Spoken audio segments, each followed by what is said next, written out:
You mentioned your Republican colleagues, but right now your top two legislative priorities, your social spending package and voting rights legislation, are stalled, blocked by your own party after months of negotiation. You are only guaranteed control of Washington for one more year before the midterms. Do you need to be more realistic and scale down these priorities in order to get something passed? No, I don't think so. When you say more realistic, I think it's extremely realistic to say to people, because let me back up. You all really know the politics of this country and your networks and others. You spend a lot of time, which I'm glad you do, polling this data, determining what the American people's attitudes are, et cetera. American people overwhelmingly agree with me on prescription drugs. They overwhelmingly agree with me on the cost of education. They overwhelmingly agree with me on early education.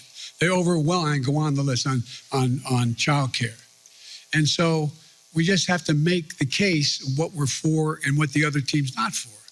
Look, we knew all along that a lot of this was going to be an uphill fight. And one of the ways to do this is to make sure we make the contrast as clear as we can. And one of the things that I think is we're going to have to do is just make the case. I don't think there's anything unrealistic about what we're asking. I'm not asking for castles in the sky.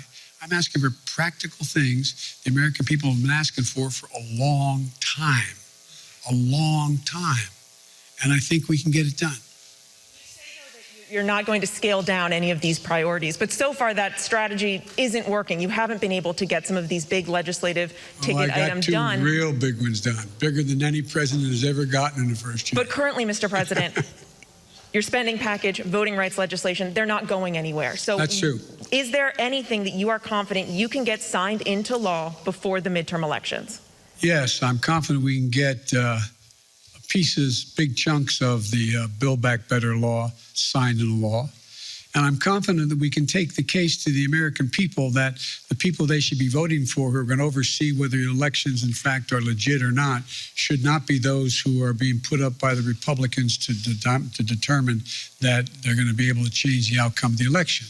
So whether or not we can actually get an election, and by the way, I haven't given up. We haven't finished the vote yet on what's going on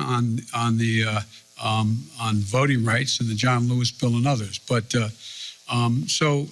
Look, this is, I've been engaged a long time in public policy, and I don't know many things that have been done in one fell swoop.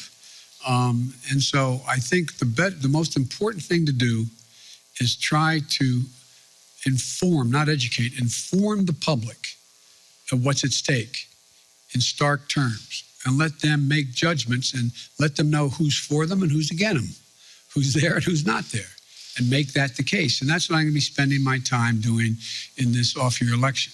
And just very quickly, you mentioned Republicans and reaching out to them. Some Republicans who may be open to major changes on voting rights, for instance, like Mitt Romney, he says he never even received a phone call from this White House. Why not? I like Mitt. Look, Mitt Romney's a straight guy. One of the things that we're doing, I was trying to make sure we got everybody on the same page in my party on this score.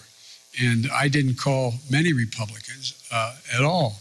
The fact is that I do think that Mitt is a serious guy. I think we can get things done. I predict to you they'll get something done on the electoral reform side of this. But rather than judge what's going to get done and not get done, all I can say is I'm going to continue to make the case why it's so important to not turn the electoral process over to political persons who are set up deliberately to change the outcome of elections. Hi, everyone. George Stephanopoulos here. Thanks for checking out the ABC News YouTube channel. If you'd like to get more videos, show highlights, and watch live event coverage, click on the right over here to subscribe to our channel. And don't forget to download the ABC News app for breaking news alerts. Thanks for watching.